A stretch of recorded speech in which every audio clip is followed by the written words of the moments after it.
Listo, vamos a empezar en nombre del Padre, del Hijo, del Espíritu Santo. Amén. Del Padre, y del Dios te Hijo, y salve del María, Espíritu llena eres Santo. de Amén. gracia, el Señor es contigo. Bendita eres entre todas las Amén, mujeres y mujeres, y bendito es el bendito es el fruto de tu fruto de tu vientre, vientre, Jesús. Jesús. Santa Santa María, María, Madre Madre de de Dios, Dios, ruega ruega por nosotros los pecadores, ahora y en la hora de nuestra muerte. Amén. Gloria al Padre, gloria al Hijo y gloria al Espíritu Santo, por como en era en el un principio, es principio, ahora y ahora y siempre, por siempre, los por siglos los de los siglos de los siglos. siglos. Amén. Amén. Ave María Purísima, sin No pecado concebida. concebida. Listo. Miren, les estoy compartiendo pantalla, ya lo están viendo, ¿no?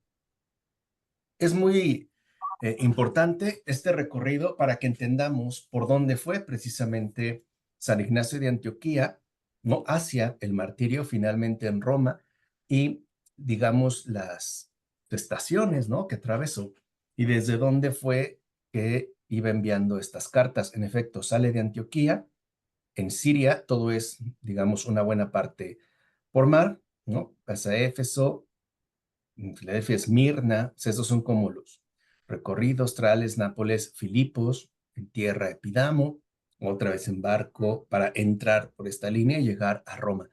Este es el trayecto marítimo, ¿sí? Teniendo en cuenta que también hay un trayecto terrestre. Por ejemplo, sabemos que también escribe una carta a los filadelfios, entonces estuvo en Filadelfia. Probablemente, ¿no? En Éfeso, hicieron alguna parada y algunas otras por mar. Pero vale la pena para que nos demos una idea que, en definitiva, pues el recorrido no fue nada breve, ¿no? Un recorrido largo y en todo este recorrido él iba en condición de prisionero. O sea, prácticamente iba, incluso lo dijimos, encadenado.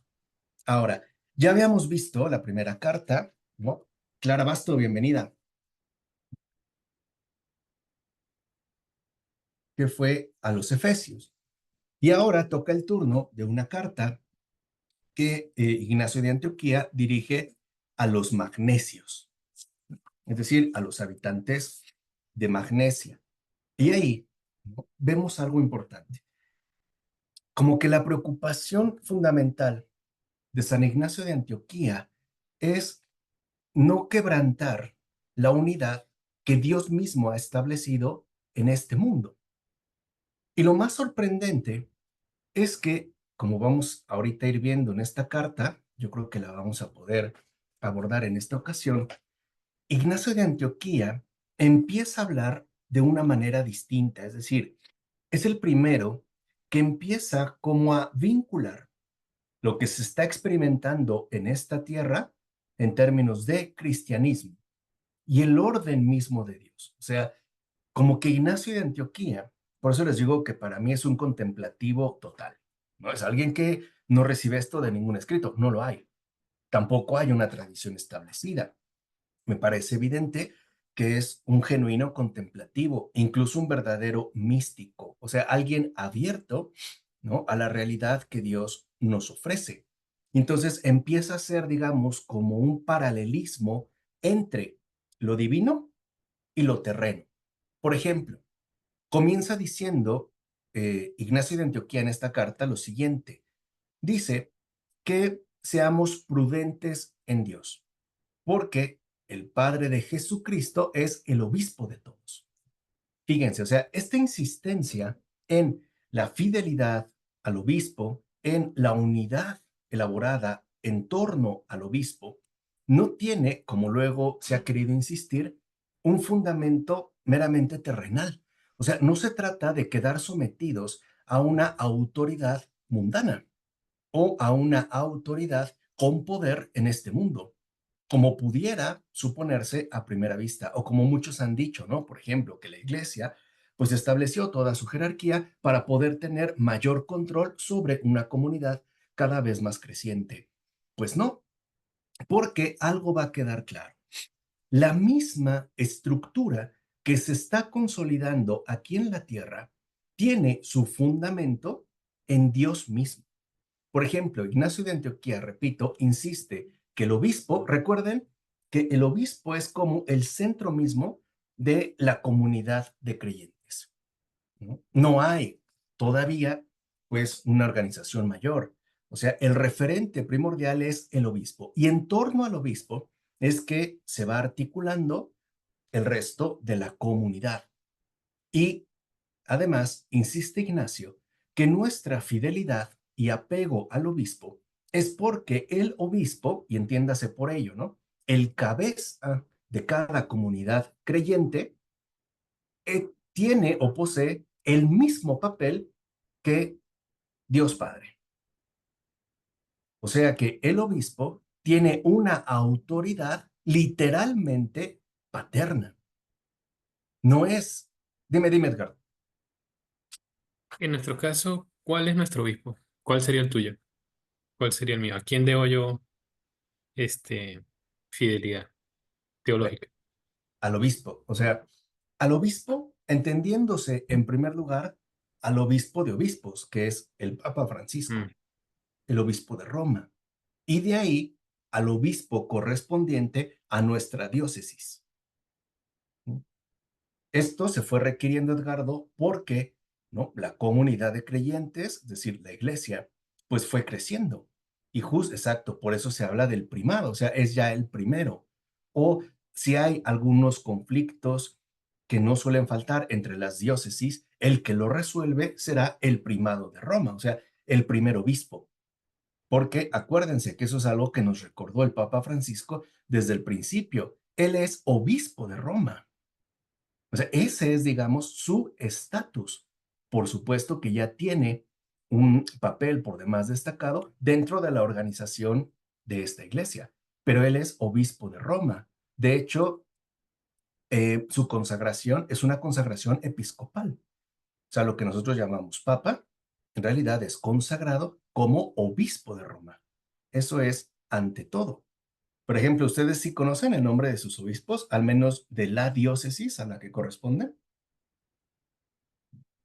Bueno, yo como estoy en Lima, supongo que es el primado, porque es el que está en la diócesis principal y él es el que escogieron. Y hay dos El auxiliares. el que llaman arzobispo, Ujú, ujú, es el arzobispo de Lima, ujú. pero a su vez este arzobispo tiene bajo su tutela otra serie de obispos de diócesis más pequeñas, ¿no? Pero al final, pues, la figura central, o sea, la figura primordial, es el obispo. Y como dice Ignacio de Antioquía, es importante entonces que obedezcamos al obispo. Y pone ya, repito yo, esta similitud teológica, porque insiste que así como Cristo no hizo nada sin el Padre, tampoco nosotros podemos hacer algo sin el obispo. Hay una conexión. O sea, estamos llamados por medio del obispo a seguir el mismo camino de fidelidad, de obediencia y de seguimiento con respecto a lo que el Padre ha establecido. Por eso, para Ignacio de Antioquía, algo queda claro. Rechazar al obispo, por ejemplo, en este caso, rechazar al obispo de Roma, rechazar al Papa, es rechazar al Padre, a la voluntad del Padre, es no querer hacer lo que el Padre ha dispuesto. E incluso dará un paso más adelante San Ignacio de Antioquía y dirá que es conveniente que obedezcamos sin hipocresía alguna. O sea, Ignacio de Antioquía ya se da cuenta que es muy común asumir una postura ciertamente hipócrita.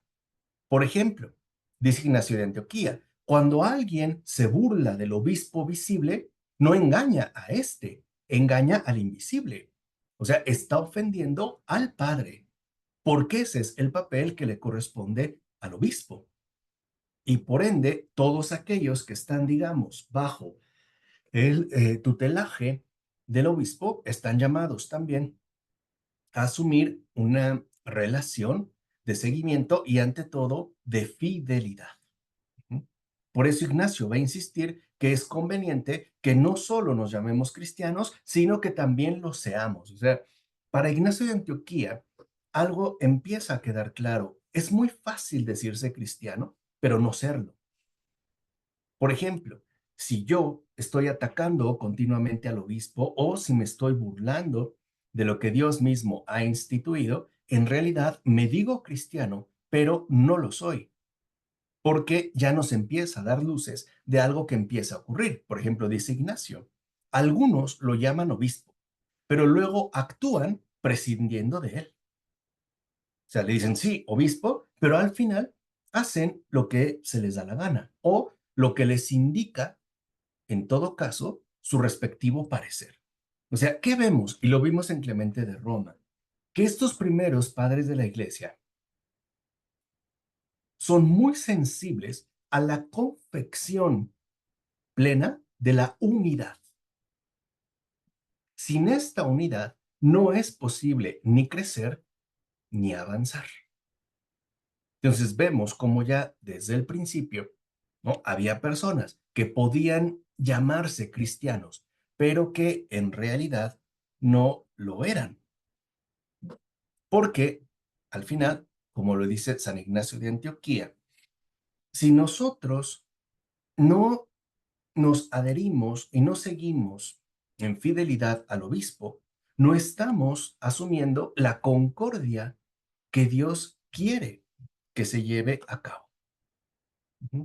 Y al final, Ignacio de Antioquía es claro, prescindir del obispo es prescindir de Dios mismo, porque y da otra figura que igualmente establece un paralelismo.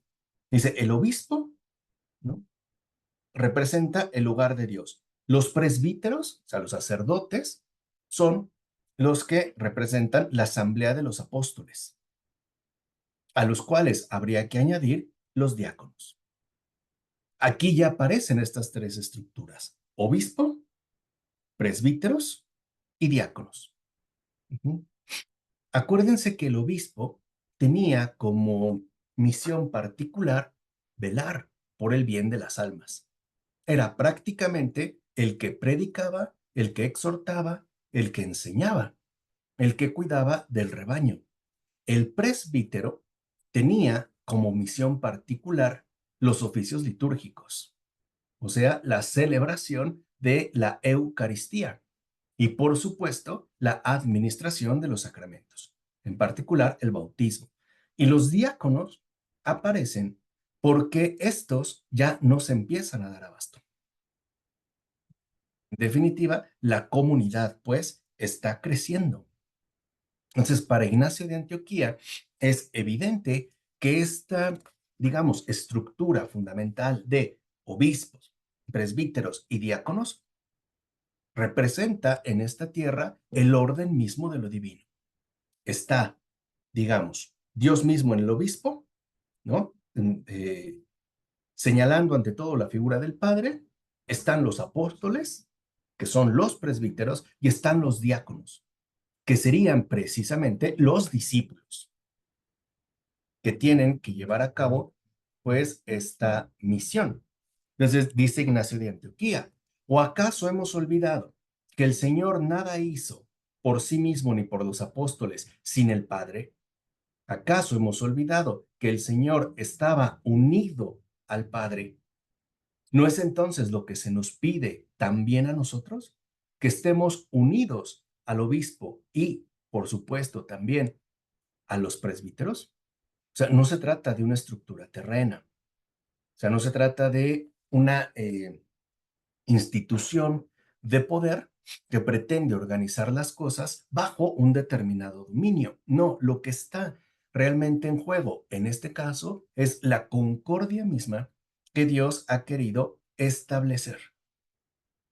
Entonces, ya Ignacio de Antioquía nos advierte que hay un serio peligro para todo cristiano: querer hacer las cosas por cuenta propia y no según lo que Dios mismo ha establecido. O sea, querer romper con la concordia y por ende sembrar discordia. Esta ha sido, digamos, la tentación y seguirá siendo la tentación de la iglesia a lo largo, pues, de todos los siglos, ¿no? Por eso insiste Ignacio de Antioquía que no se busque presentar algo separadamente, o sea, algo que no corresponde con la unidad establecida, que más bien todo se tenga en común. Por ejemplo, dice Ignacio de Antioquía, una oración, una súplica, eh, una esperanza en el amor, una alegría en Jesucristo, que es lo mejor que puede existir. O sea, que en definitiva, pues, haya unidad, porque esta unidad no será resultado de lo que exteriormente se presente, sino de lo que interiormente se cultive. Este es, digamos, como uno de los aspectos centrales que a San Ignacio de Antioquía le interesa mucho señalar. Recuerden que le fue, ¿no?, obispo de Antioquía y sabía perfectamente bien la función que le había sido encomendada. Entonces, esta cuestión de unidad también tiene que ver con un profundo espíritu de comunidad, de pensar ciertamente en común. Esto, insisto, nos puede resultar a nosotros difícil de digerir porque tendemos más bien a asumir un perfil de individualismo y aislamiento. Por ejemplo, nosotros, en términos modernos, nos proclamamos o nos definimos en términos de seres autónomos, o sea, de seres que no necesitan de una dirección particular y tampoco, ¿no?, necesitan quedar sujetos a una instancia diferente a uno mismo. O sea, en definitiva, para nosotros como modernos, lo incuestionable es lo siguiente: yo hago lo que yo pienso, lo que yo quiero, lo que yo decido. Y cualquier instancia diferente a lo que yo establezco, lo veo como una imposición e incluso muchas veces como una agresión, ¿no? O sea, el mundo moderno, desde hace un buen tiempo, ha venido insistiendo en lo siguiente: haz lo que tú quieras. Y por eso hemos visto fuertemente debilitada la figura de autoridad, ¿no?, o cualquier figura que invite a la obediencia. Claro, un subjetivismo, pero incluso más que subjetivismo, un individualismo, o sea, como una postura, ¿no?, que no acepta que haya alguien mayor que yo, que se asume, pues, como centro fundamental de todo lo demás. Por ejemplo, lo habíamos dicho, ¿no? Para nosotros lo que importa no es la realidad, sino lo que yo pienso al respecto. Por ejemplo, a lo mejor a mí no me interesa qué sucedió realmente en la Segunda Guerra Mundial, sino lo que yo pienso que sucedió o aquello que no estoy dispuesto a reconocer. Por eso las lecturas, que me dio mucho gusto, ¿no? Elizabeth, que empezó a leer de una mujer en el frente, es como una cubetada de agua fría. Es una bofetada, exactamente, ¿no?, de la Polks, porque hay muchas cosas que a lo mejor tendemos a omitir, pero que están dadas y que en definitiva desarman nuestra subjetividad cómoda. Al final, seamos sinceros, ¿por qué no nos gusta tener memoria? Porque no queremos heredar el sufrimiento ajeno. O sea, queremos seguir viviendo en una comodidad, ¿no?, inquebrantable, sin ningún tipo de molestia, como si efectivamente nada hubiera ocurrido, ¿no? No nos queremos abrir. Y tenemos también un llamado de comunión con todos aquellos que nos han precedido, en particular con todos aquellos que han sufrido tantas y tantas desgracias en este mundo, en particular a partir del siglo XX, como por ejemplo lo verá Elizabeth Moreno, como estas mujeres que fueron violadas por, ¿no?, los alemanes y después también por los rusos al haber sido invadidas en estos territorios por donde pasaban los vencedores e incluso quebrarles la columna vertebral, por ejemplo, ¿no? O sea, situaciones que nos llevan a un extremo y que nosotros, repito, omitimos porque queremos hacer lo que se nos da la gana, ¿no? O sea, hay como una cierta tendencia a una especie como de individualismo. ¿Qué pasó, Elizabeth? Doctor, esto que estamos viendo también se ajusta a la situación que veíamos ayer sobre Pedro en cuanto a su posición de no dejarse lavar los pies por Jesús y la otra posición de no permitir y decirle al Señor que no tenía por qué atreverse a pasar por semejante sacrificio. Exacto, o sea, Ese aislamiento, ese posicionamiento de él en cuanto a su opinión, en cuanto a lo que estaba pensando. exacto, o sea, el romper, más bien, el empeño de no renunciar a sí mismo, de suponer que las cosas son como lo establece y se acabó. Porque al final seguir a Cristo es renunciar a mí en favor de alguien más. O sea, es estar abierto a todos, en particular, vuelvo a insistir, a los más sufrientes de este mundo, sea en el tiempo que haya sido. Nosotros lo omitimos porque tal parece que no tenemos descendientes, pero tampoco posteridad.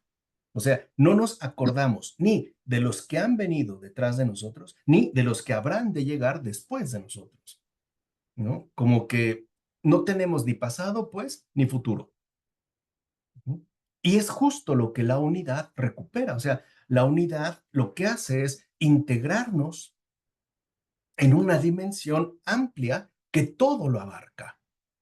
Por ejemplo, cuando San Ignacio de Antioquía insiste tanto en la fidelidad al obispo, es porque Ignacio de Antioquía ya se dio cuenta que esta fidelidad al obispo es lo que nos permite al mismo tiempo mantener una comunión terrena con lo divino.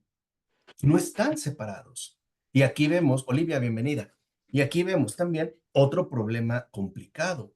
Para nosotros, lo divino, lo trascendente, está eclipsado, porque somos una cultura de la inmanencia, es decir, una cultura que no ve más allá de lo que puede captar y de lo que puede incluso llegar a experimentar. Por ejemplo, hoy puede haber muchos jóvenes cuyo ideal de vida no es la vida eterna, es tener 1000 o 1 millón de likes o ser influencer o viajar alrededor del mundo o experimentar algo puntual. O sea, para nosotros no hay como un más allá. Todo se queda acá, ¿no? Hay personas cuyo sueño consistiría en tener o adquirir el nuevo iPhone 15 Pro Max, por ejemplo, sin ponerme a pensar que muchas veces los artículos que nosotros adquirimos es a costa de explotación ajena o a costa de sufrimiento ajeno. Y no solo en términos ecológicos, ante todo en términos humanos. Sabemos que hay esclavitud en los tiempos contemporáneos, o sea, no es pues una novedad. Que no queramos saberlo es diferente, pero es, de hecho, ¿no? Algo verdaderamente real. Por eso insistirá San Ignacio de Antioquía lo siguiente: no os dejéis engañar con las doctrinas extrañas ni con los viejos cuentos que son inútiles. O sea, con todo aquello que en definitiva no corresponde a la verdad, ¿sí? Que nos puede enganchar. Y aquí, con Ignacio de Antioquía, se empezará también a abrir un nuevo espacio de discusión en torno al judaísmo. ¿Sí? Porque recuerden, en estos momentos todavía se consideraba que la regla establecida para vivir en términos de creyentes era la regla judía, con todas sus costumbres. Pero San Ignacio dirá que si todavía vivimos según el judaísmo, o sea, con toda su reglamentación establecida, confesamos no haber recibido la gracia. Ya empieza a haber, pues, si lo quieren ver así, un distanciamiento y evidentemente también una separación, porque lo resume muy bien San Ignacio de Antioquía cuando dice: nosotros ya hemos entrado a la esperanza nueva, no ya guardando el sábado, sino viviendo según el día del Señor, que hace las cosas completamente diferentes. O sea, es lo que les decía, Ignacio de Antioquía empieza a darse cuenta que seguir a Cristo es algo del todo diferente a lo que se había conocido hasta entonces. ¿Mm? No es que renieguen del judaísmo, simplemente lo ven como un paso necesario para llegar a Cristo. Pero una vez ahí, esto ya se vuelve irrelevante, ¿no? Es como a lo mejor, no sé si se entiende en Colombia, pero ¿entienden esto de andadera? ¿No? La que usan los bebés, que se colocan para que empiecen a caminar. ¿No, Elizabeth? ¿No es así? ¿Cómo le llaman allá? Es como una sillita con rueditas donde pones al bebé en medio y él va dando sus pasitos. El caminador. Caminador. Aquí le decimos andadera. En Perú, ¿cómo le dicen, Edgar? Bueno, yo lo entiendo como andadera también. También me suena. Bueno, nosotros ya no la requerimos, pero es lo mismo que está captando Ignacio de Antioquía. El día del Señor no se limita a un cumplimiento ritual de acuerdo al judaísmo, sino a aceptar esa plenitud de vida que el Señor mismo nos está ofreciendo. Y de hecho, el día del Señor es el eterno presente, o sea, cada instante de nuestra existencia. No es un momento, es como si hoy dijéramos, a ver, nosotros no solo somos cristianos durante la misa o lo que dura la celebración litúrgica, estamos llamados a ser cristianos en todo momento. Ese es el día del Señor. Ujú. O sea, no solo me voy a mantener tranquilo en un sábado, de acuerdo a un ritual ya dado. Estoy llamado a manifestar mi comunión con Cristo en cualquier momento. O sea que seguir a Cristo es literalmente una tarea de tiempo completo. No es, en todo caso, una formalidad, como a veces nosotros seguimos insistiendo. Por ejemplo, cuando llegan las celebraciones importantes como la Cuaresma, no se diga el Trido Pascual, ¿no? El Adviento, como que vamos a las celebraciones y adquirimos una actitud aceptable, pero la pregunta es, ¿qué sucede el resto del año? O sea, ¿qué hacemos una vez que esa celebración se ha terminado? Porque para Ignacio de Antioquía, lo importante es que aceptemos ser discípulos del Señor, el único maestro que todo, digamos, lo expresa y que todo efectivamente lo enseña. Ujú.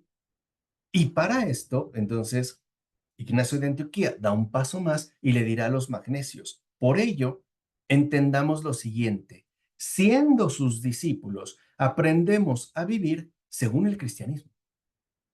Fíjense, me voy a detener en esto que puede resultar como, de cierta manera, obvio, pero no lo es. Sobre todo entendiendo dos cosas. La primera, Ignacio de Antioquía dice, siendo sus discípulos de Cristo, aprendamos a vivir según el cristianismo. Bueno, esta es la primera ocasión en que el término cristianismo aparece en la literatura cristiana. Hasta antes de Ignacio de Antioquía, no se había hablado de cristianismo como tal. Y ya se entiende, de acuerdo a lo que ha dicho Ignacio de Antioquía, que el cristianismo no es una doctrina que uno asume de forma mecánica, como había ocurrido ya, por ejemplo, con el judaísmo, sino que es una forma de vida que se aprende por medio de el discipulado. O sea, ¿cómo aprendo a ser discípulo del Señor? Siguiéndolo. En pocas palabras, hoy nosotros diríamos experimentándolo. Es al final una experiencia profunda de vida. Es algo que uno va experimentando en carne propia a lo largo de la vida. Entonces, no es tampoco el ser discípulo algo que se adquiere bajo ciertos condicionamientos, por ejemplo, cuando alguien se prepara a lo mejor para una actividad deportiva y le dicen, bueno, mira, ya tienes el entrenamiento suficiente, adelante. No, es algo que siempre nos desafía a lo inesperado, porque ese es el discípulo. A ver, lo vamos a tratar de aclarar un poco más. Por eso les decía, Ignacio de Antioquía es un gran contemplativo, o sea, tiene intuiciones bien profundas que todavía no expresa con total claridad, pero entiende Ignacio de Antioquía que en definitiva, ser discípulo del Señor es algo que durará toda la vida. ¿Qué pasó, Edgardo? Sí, es que no hay un ejemplo que se amolde como tan fácil a eso. Lo que podría así asimilarse es como si uno recibiera, el judaísmo fue como una escuela de padres, sin ser padres todavía, y después el cristianismo es ya cuando tus hijos vienes y es algo que se va cambiando durante todo el proceso que es distinto, desde que nacen, cuando son adolescentes, ya cuando son mayores. Son vivencias totalmente distintas que se van a lo largo del tiempo y se van actualizando y cambiando. Entonces, el judaísmo nos ofreció algo que era unas bases, pero no podemos arraigarnos a esos criterios porque eso van cambiando, como nuestros hijos, la experiencia cristiana. Es lo que podría, lo entiendo un poco más Sí, cercano tal vez ahí. sí, claro, porque al final lo que está diciendo Ignacio de Antioquía es que el cristianismo, ¿no? Es una forma de vida renovada, pero ojo, no renovada al inicio y después mantenida, no, una forma renovada en todo momento. Es decir, nosotros como discípulos de Cristo, más o menos tenemos claro lo que nos corresponde hacer, pero no sabemos lo que el Señor me va a solicitar. ¿Entiendes? O sea, no se trata de que yo ya sé, por ejemplo, me levanto a tal hora, tengo que hacer esto, rezar aquello, hacer esta visita y listo. No, como muchos de nosotros a lo mejor lo hemos asumido, ¿no? Ser cristiano es estar abierto a lo que Dios me indica en cada momento de mi existencia, porque ese es el discípulo. O sea, ser discípulo de Cristo es estar a disposición de Dios en todo momento. Claro, es que ese es el problema, Edgar. No, no se vive así. Pero ojo, es algo que ya se había indicado. O sea, estamos hablando, digamos, de los padres fundadores, por decirlo de alguna manera, ¿no? Hoy pienso que, bueno, ya soy bautizado, sé que tengo que ir a misa el domingo, confesarme al menos una vez al año, tener alguna devoción particular, hacer algún rezo, alguna obra de caridad, y ya tengo un programa. Pero es que con Cristo no hay un programa. No, no hay un programa. Con Cristo hay una llamada constante que estamos llamados a responder según lo que Él mismo nos solicite. ¿Se entiende? Eso es ser discípulo. ¿Cómo se aprende? Viviéndolo. Es decir, experimentándolo. Porque, si somos sinceros, entendemos que la fe, en definitiva, es algo que siempre nos supera. No es algo que en lo que yo me puedo quedar cómodamente instalado. La fe siempre nos lleva a una dimensión que en realidad yo nunca controlo, porque no sé lo que el Señor me va a solicitar o lo que el Señor ciertamente va a requerir. En cambio, el problema con el judaísmo es que creían tener ya muy claro lo que debían hacer. O sea, vamos a decirlo así, se quedaron, ¿no? Eh, instalados en el deber y olvidaron el aceptar. Cuando una persona, por ejemplo, en el trabajo adquiere una actitud judía, se dedica a cumplir el deber que le corresponde. Pero si tú le dices, por ejemplo, que haga algo distinto, se va a molestar, porque ella tiene una rutina hecha. Incluso te dirá que eso no le corresponde, que eso no es cosa suya, ¿no? Si, por ejemplo, alguien me dijera, oye, ¿me pasas un vaso con agua? Yo les digo, no, eso no me toca. Estoy asumiendo una actitud mecánica, una actitud judía, alguien que sabe lo que tiene que hacer y no más. En cambio, el cristiano siempre se mantiene abierto, ¿no?, a lo que Dios va solicitando. ¿Se entiende? Llevémoslo de manera muy concreta a nuestra experiencia de comunidad.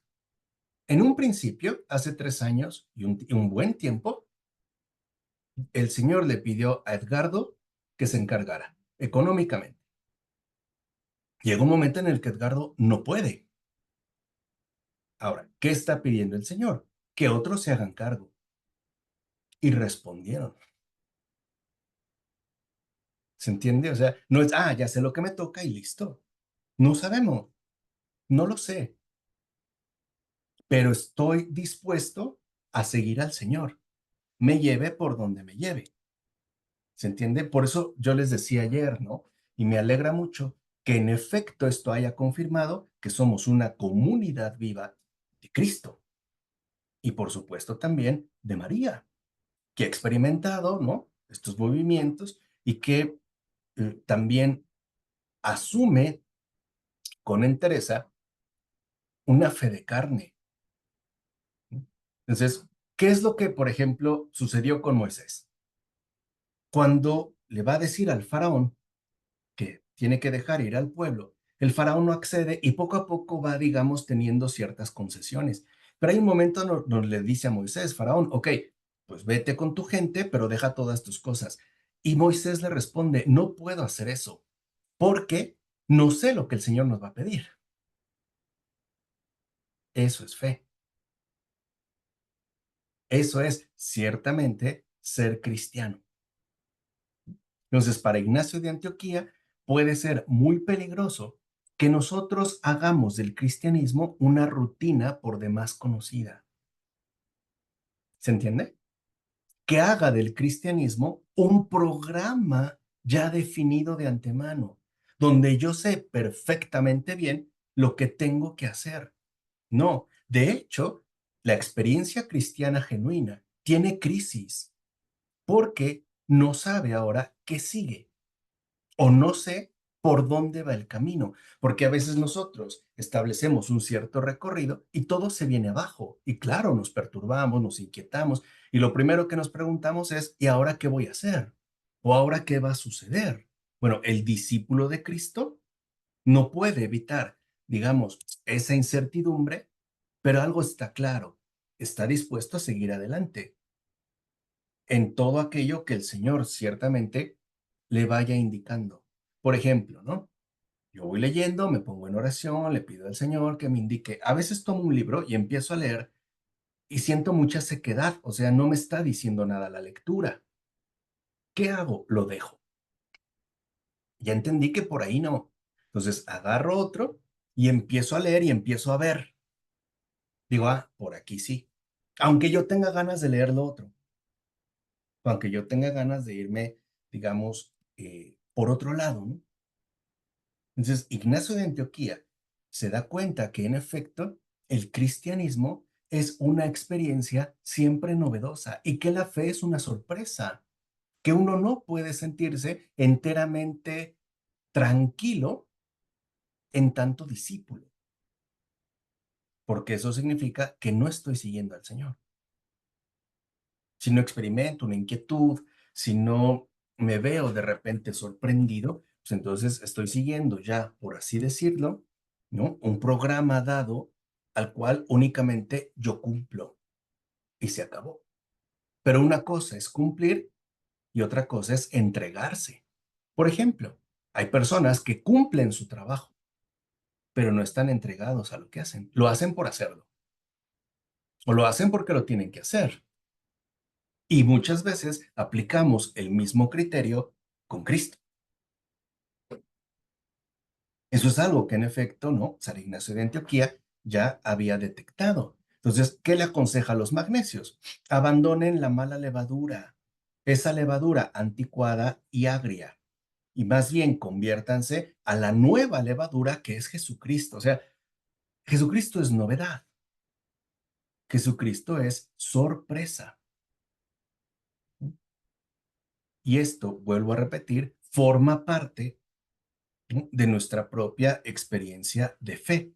Incluso retoma ejemplos comunes y dice, salaos, o sea, recúbranse de sal en él, para que ninguno de vosotros se corrompa. Ujú. Recuerden que antiguamente no hay refrigeradores, tampoco hay hielos. La única manera de conservar alimentos perecederos, particularmente carnes, era por medio de salarlas, ¿no? O sea, quitarles todo el líquido y entonces, digamos, prolongarlo, ¿no? Por qué hace alusión entonces San Ignacio de Antioquía a la cuestión de la sal? Porque la sal evita la corrupción. ¿Y cuándo nos corrompemos? Cuando ya hice del cristianismo un programa definido, cuando ya sé que me toca. Por ejemplo, hay personas, y hay que decirlo con devoción, ya tienen su semana cristianamente organizada. Por ejemplo, misa tal día, visito un enfermo otro, rezo el rosario tal, voy al Santísimo tal y listo. Y se quedan ahí. ¿Por qué se quedan ahí? Incluso como que se adormecen. Pueden estar convencidos de que están cumpliendo con todo lo que se les ha pedido, que no fallan y hay tranquilidad. Porque claro, se quedan en un esquema ya fijo que no involucra ningún tipo de riesgo. O sea, no ir, ¿no? Un paso más allá de lo que yo establezco. ¿Se entiende? Y esto sigue siendo, ¿no? Parte de nuestra propia dinámica de vida. Por eso va a decir Ignacio de Antioquía, es absurdo hablar de Jesucristo y vivir al modo judío, como alguien que ya sabe lo que tiene que cumplir, incluso con, digamos, con mucho empeño. Ujú. Dice, porque el cristianismo no creyó en el judaísmo, es el judaísmo el que creyó en el cristianismo. Y tiene verdad. Los primeros conversos no fueron judíos, que literalmente creen en Cristo, es decir, un paso más adelante, porque como dice Ignacio de Antioquía, ¿qué pasó, hermana? Ahorita que dijiste de eso de los judíos, yo estaba pensando, ¿todos los judíos creen igual? O hay unos que, como tú dices, unos sí son cristianos, pero hay otros que todavía esperan a Jesucristo.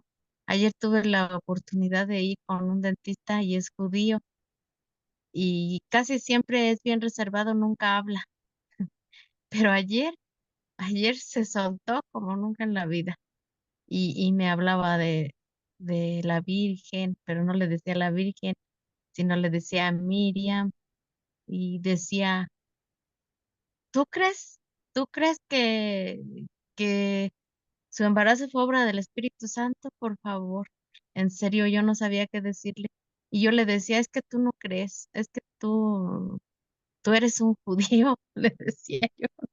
No sabía yo qué decirle, la verdad, pero le digo, pero yo sí creo que fue por obra del Espíritu Santo. Yo sí creo que ella quedó embarazada por obra del Espíritu Santo, pero luego ella me dice, te dejo de tarea que estudies los preceptos del Antiguo Testamento de Dios. Y ya dice, es que ustedes los católicos se quedan nada más en el Antiguo Testamento. Necesita que también vean nos quedamos en el Nuevo Testamento, dice, necesita que vean el Antiguo porque hay mucha enseñanza, dice, y le dije, entonces usted se quedó en el antiguo, nada. Sí, O sea, ya no encontraba yo qué decirle, ¿no? Porque pues me daba risa de todo lo que decía, ¿no? Y pero en fin, he ido varias veces con él, pero nunca había tocado este tema. Una vez sí le pregunté que para él quién era Jesús.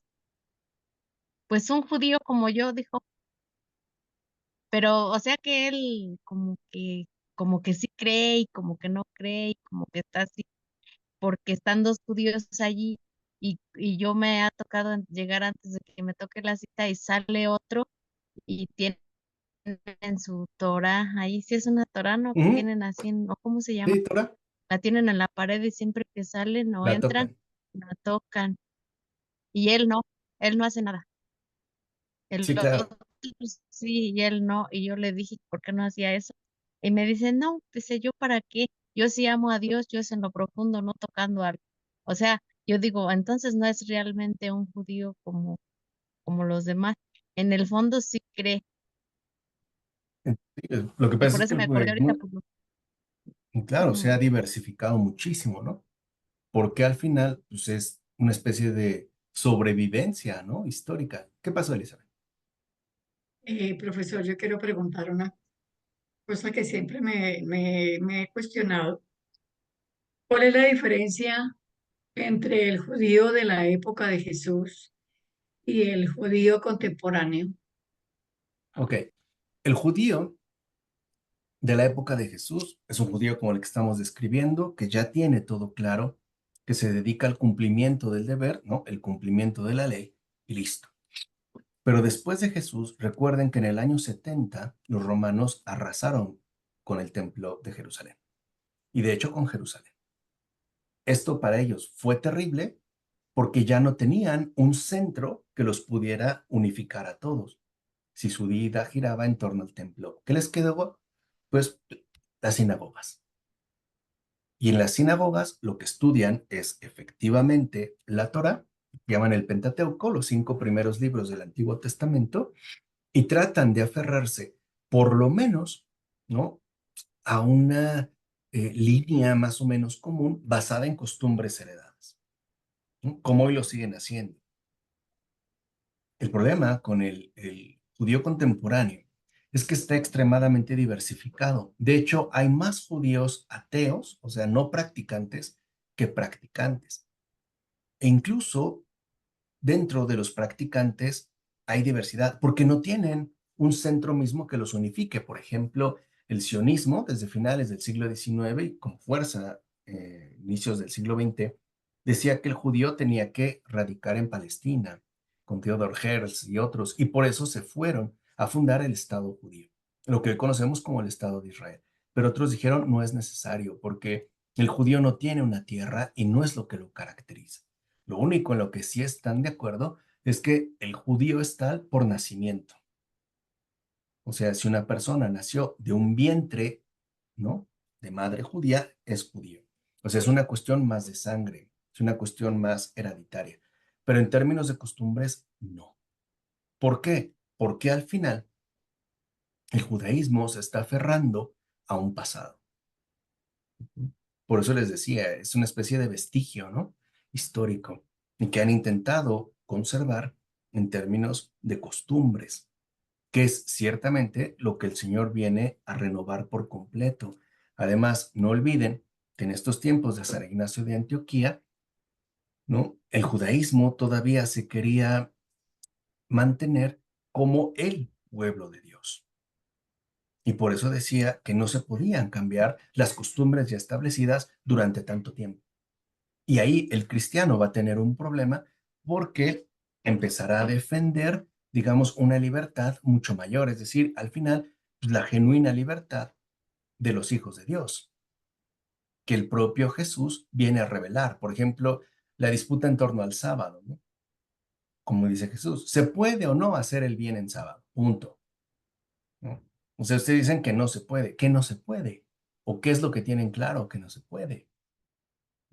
O sea, no a estar abiertos literalmente a lo que Dios mismo ha establecido. Por eso San Ignacio de Antioquía aconseja que no nos dejemos atrapar en los anzuelos de opiniones necias.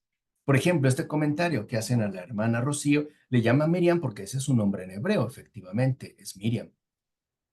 Pero acuérdense que era la misma objeción que decían en tiempos de Jesús. ¿No es este el hijo de María? O sea, ¿no? ¿No es este el hijo de esta mujer, de José? ¿Qué de especial o de relevante tendría, ¿no? Entonces, lo que insiste Ignacio es que para el cristiano es fundamental esforzarse en permanecer firmes en las enseñanzas del Señor y de los apóstoles para que podamos asumir lo que Él mismo nos propone. Y lo dice Ignacio de Antioquía, en el Hijo, en el Padre y en el Espíritu. O sea que para Ignacio, lo fundamental del cristiano es vivir acorde con la verdad que se ha hecho carne. Las enseñanzas son las enseñanzas de Cristo. Él es el maestro. Y por mucho, fíjense, y esto es bien radical, por mucho que haya tradiciones largamente establecidas, las costumbres no son lo primario. Lo primario son las enseñanzas que el Señor nos hace llegar día con día. Y podemos ver esta controversia en torno al Concilio Vaticano II. Básicamente lo que decía el Concilio Vaticano II es que la Iglesia no podía permanecer ajena a todos los acontecimientos que estaban sucediendo.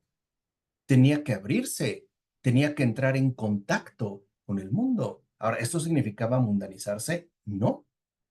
Simplemente no podía permanecer al margen, ¿no?, de todos los acontecimientos, en particular, ¿no?, tan drásticos que cambiaron por completo el mundo en el siglo XX. La Primera y la Segunda Guerra Mundial, los conflictos, las revoluciones, o sea, todo ello, ¿no? Entonces, como dice Ignacio de Antioquía, lo fundamental es que nuestra unidad sea precisamente expresión de nuestra fidelidad a Cristo y por ende también al Padre en el Espíritu.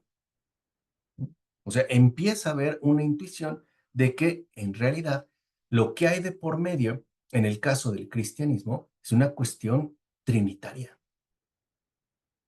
Todavía va a pasar mucho tiempo para que se hagan los primeros estudios en torno a la Trinidad, pero aquí ya se empieza, en definitiva, ¿no?, como a intuir, porque como dice Ignacio de Antioquía, nosotros estamos llamados a vivir, ¿no?, esa unidad espiritual que Dios nos otorga aquí en este mundo por medio del presbiterio y del obispo, según Dios. Porque, como prácticamente termina San Ignacio de Antioquía esta carta, dice, para que la unidad que nosotros asumimos sea carnal y espiritual. Ahí está la gran indicación de Ignacio. Es decir, no solo se trata de que haya una unidad más o menos organizada en términos terrenales. No, también debemos alcanzar una unidad en términos espirituales. ¿Qué significa espiritual? Acorde con lo que Dios ha dispuesto. O lo voy a decir de manera muy sencilla. Espiritual significa según Dios. Y sabemos que Dios solo hay uno. Eso es espiritual. Por eso a mí también me llama muchísimo la atención la confusión tremenda del lenguaje que experimentamos en el mundo contemporáneo. Yo he escuchado personas que dicen que son muy espirituales y hacen prácticas no según Dios, sino según otros criterios totalmente diferentes, o que piensan e incluso asumen que por ser veganos o vegetarianos, muy respetuosos con el medio ambiente, son muy espirituales, ¿no? O porque hacen ejercicios largos de meditación y no sé qué tanto, son muy espirituales. No es cierto. Cada vez que nosotros decimos espiritual, estamos diciendo según Dios y ya sabemos quién es. Eso significa espiritual. Entonces, aunque una persona viva en el Himalaya, en una cueva con prácticas y coma pasto o tierra o no coma, no podemos decir que es espiritual, porque la respuesta es clara. Espiritual es según Dios. Ya sabemos quién es. Es decir, una persona en verdad espiritual es una persona acorde con las enseñanzas de Jesucristo. Eso es espiritual. Esa es una persona espiritual. No tiene que ver ni con largos periodos de silencio, ni de aislamiento, ni de caminar como de puntitas para no hacer ruido. No es así. Hoy el problema es que nos venden espiritual como cualquier cosa, ¿no? O que soy muy espiritual porque prendo velas e inciensos. O soy muy espiritual porque me visto de tal manera, o porque como tal cosa, o no como tal otra cosa. Eso no es así. La Pregunta realidad. la ¿Qué pasó, Gert? No. Una preguntita. El otro día, al referirme yo a mi jefe, que dije que era muy espiritual, yo me refiero exactamente a su manera de vivir y de ver, ¿verdad? Porque pues eh, concuerdo en que vive de acuerdo a lo que nosotros, a lo que Dios nos enseñó, ¿verdad? Es una persona muy consciente de las necesidades de los demás, muy atenta a uno mismo, puede percibir fácilmente si estoy triste o preocupada o algo así, ¿verdad? Y pregunta, entonces yo digo que para poder hacer eso tiene que ser una persona como que está como muy limpia, a eso me refería, ¿verdad? No sé, como muy clara en sus pensamientos. Claro, Pero al no ser católico, no podría decir eso, entonces, claro. esa es la pregunta. Bastaría y de hecho sería un halago decir que es una persona muy humana, Oh, incluso muy humana y devota, porque la devoción sí se puede aplicar a creencias que hemos adquirido. Esto sí, puede haber musulmanes muy humanos y muy devotos, es decir, coherentes, ¿no? Con lo que ellos expresan, con lo que ellos asumen en términos de una forma religiosa de vida. Y no está mal. Al contrario, o sea, me parece que es un reconocimiento importante. Lo mismo pasaría con un católico. Un católico no es espiritual si no vive acorde con las propias enseñanzas del Señor. Puede ser muy buena gente, pero espiritual definitivamente no. ¿Qué es lo que ocurre? A ver, que desde hace un buen tiempo, por lo menos como 3 siglos, como se empieza a negar desde la Ilustración la centralidad de Cristo como guía y maestro, se nos ofrecen sustitutos que supuestamente nos van a dar exactamente lo mismo. Por ejemplo, una vía espiritual de vida, ¿no? Si tú haces ciertas lecturas, si tienes cierto régimen de vida, si te vuelves ecologista, pues decimos, eres una persona muy espiritual. Pero ¿qué es lo que ocurre? Y por eso yo insistía en la confusión del lenguaje, que no nos cuestionamos seriamente el significado de las palabras que utilizamos. Ese es el problema. O sea, hay muchas palabras que no son familiares, pero que en definitiva han perdido su verdadero significado, o sea, digamos como que su peso real que poseen, ¿no? Por ejemplo, hoy decimos con la mano en la cintura que una persona es buena persona porque ha hecho tal y tal cosa. Pero a ver, por ejemplo, alguien que se dedique al crimen organizado. Pensemos, ¿no? Literalmente a la distribución de menores de edad alrededor del mundo para la pedofilia o la pornografía infantil. Pensemos que soy yo y yo he construido escuelas y canchas deportivas, puse alumbrado en muchos pueblos. ¿Soy una buena persona?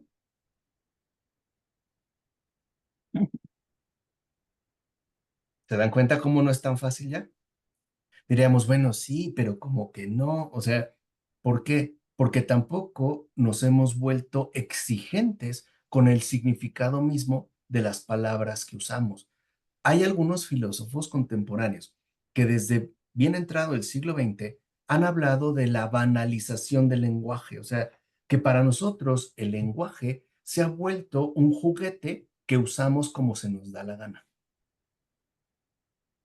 o digamos, una especie de material con el cual yo mismo quiero elaborar mis significados y se acabó. Entonces, ¿qué nos falta? Claridad al respecto, seriedad y rigor, conforme ciertamente a lo que estamos expresando.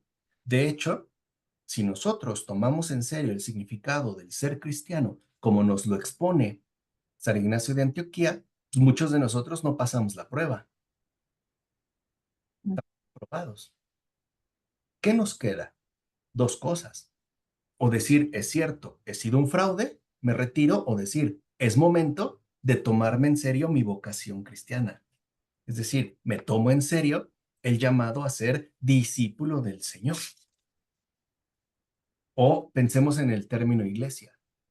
Yo tengo una cuñada protestante que yo digo que es una apóstata, hereje, etcétera, etcétera, etcétera, y todo lo demás, que a veces cuando platicamos, y yo también, la verdad, pues, ¿no? Digamos que la perturbo un poquito, Yo le digo, oye, cuando son los domingos tus reuniones, ¿a dónde vas? Dice, vamos a la iglesia. Le digo, ¿a tu iglesia? ¿Cuál es esa iglesia? ¿Cuántas son? O sea, porque yo escuché que el Señor le dijo a Pedro, y sobre esta piedra fundaré mi iglesia, ¿no? Dijo, sobre esta piedra fundaré las 973,412 iglesias que les voy a dejar, ¿no? No, es que vino en Texas. Ay, ¿cuándo? En los 90. No, hombre, pues esa no es iglesia. Llámale reunión, llámale asamblea, llámale congregación, pero iglesia no. O sea, eso es a lo que voy. O sea, el hecho de que también nosotros debemos purificar el uso mismo del lenguaje, porque al final, y esta es la lección, no olvidemos que la forma en la cual hablamos es la forma en la cual vivimos. Y si nuestra vida hoy en día está revuelta y confusa, nuestro lenguaje también está revuelto y confuso. Y hoy lo vemos en muchos ámbitos. Hoy lo vemos, ¿no? En muchas áreas. En pocas palabras, denigramos el lenguaje, denigramos la palabra. No nos gusta lo que es, nos gusta lo que nosotros establecemos, lo que nosotros definimos. Y ha sido, ¿no? Pues, digamos, un buen medio de confusión masivo. Repito, ¿qué nos acaba de decir San Ignacio de Antioquía? No caigan en los anzuelos de las opiniones necias. Yo he escuchado a mucha gente, y probablemente ustedes también, que dicen, es que yo soy muy espiritual, pero no religioso, ¿no? Entonces ya te plantean dos cosas totalmente diferentes. Ven la religión como algo tradicionalmente instituido que te somete a errores. En cambio, ser espiritual es llevar una vida definida bajo ciertos criterios, pero que no tiene nada que ver con algo, digamos, plenamente instituido, ¿no? ¿Qué sensación te brinda ello? De que si yo me autodenomino espiritual, como que voy por buen camino, ¿no? ¿Qué estoy haciendo de malo?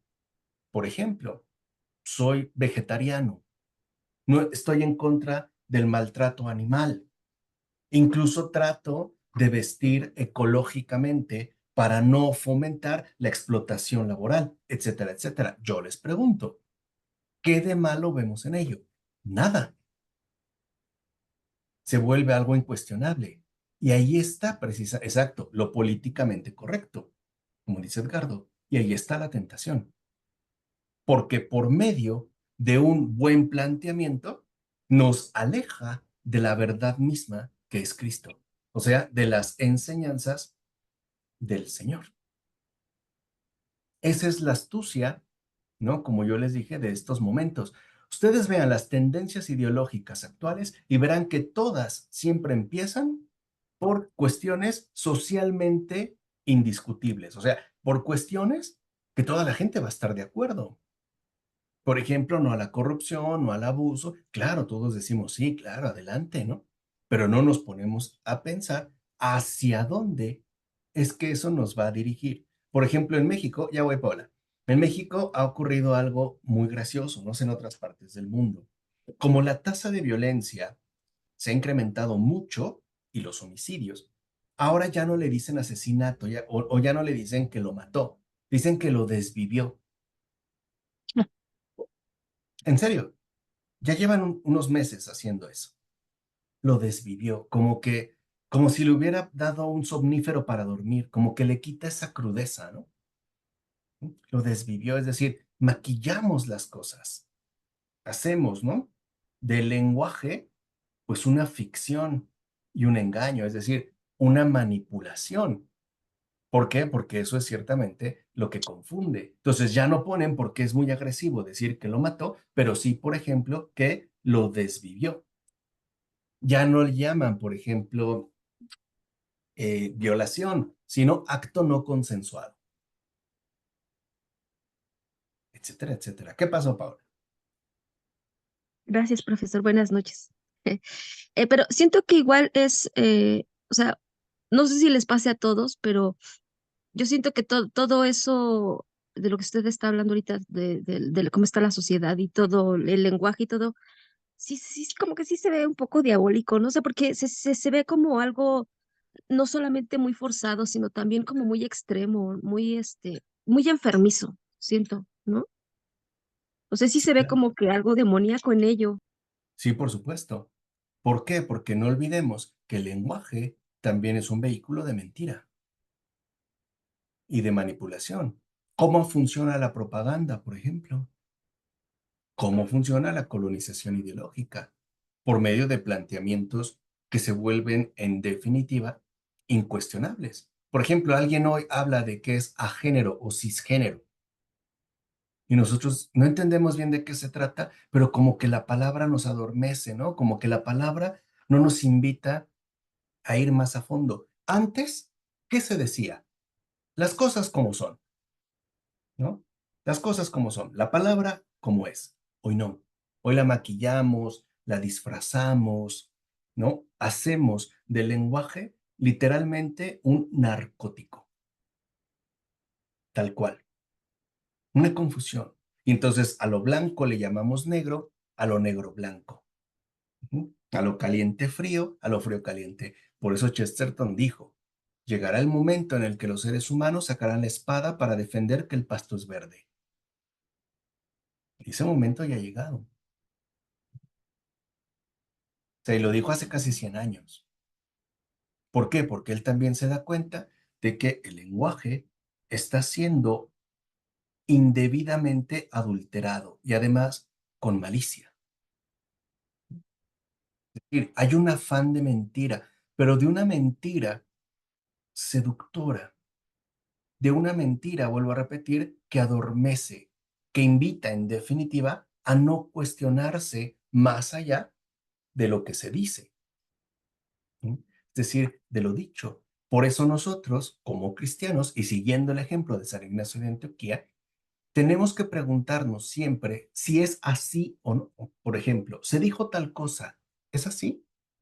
Por ejemplo, ahorita que les dije, ya estoy estudiando el siglo XX, la guerra.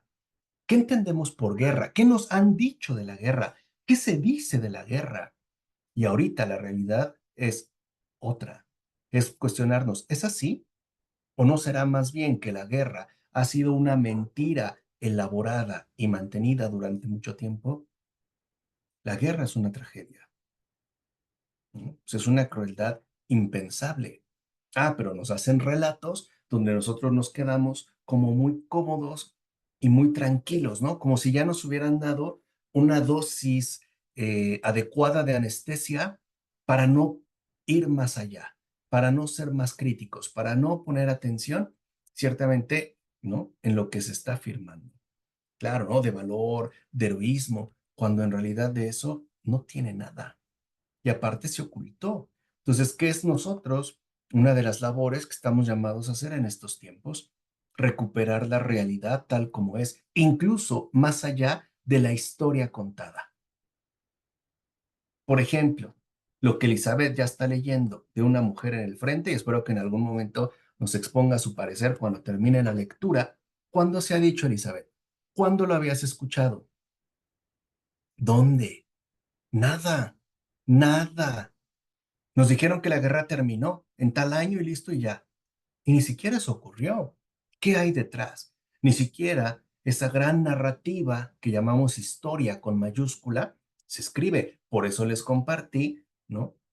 El texto sobre la Rus de Kiev, para que vean cómo hay una realidad que no se dice.